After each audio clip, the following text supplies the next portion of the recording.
నమస్తే అందరికీ ఎట్లున్నారు? మళ్ళొచ్చిన సాబుదాని సేమియా వేరు కాకుండా ఒక్క స్వీట్ చేస్తే ఎట్లుంటదో చేసి చూపిస్తా పాండ్రి.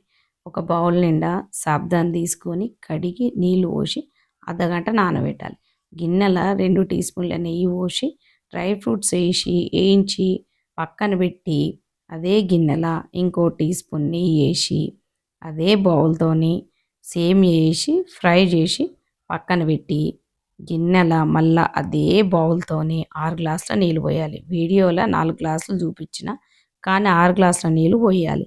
నీళ్ళు మరిగిన తర్వాత సేమియా ఏసి కలిపి సగం ఉడికిన తర్వాత దాంట్లో నానబెట్టిన సాబుదాని ఎయ్యాలి. దానిని 2 నిమిషాలు కలుపుతూ ఉడికించాలి. సాబుదాని మొత్తం ఉడికినాక 3 బౌల్ల చక్కెర, పాలు పోసి ఒక నిమిషం కలిపి దాంట్లో ఇలైచీ పౌడరు, డ్రై ఫ్రూట్స్ ఏసి కలిపితే వేడి వేడి సేమియా సాబుదాని స్వీట్ రెడీ.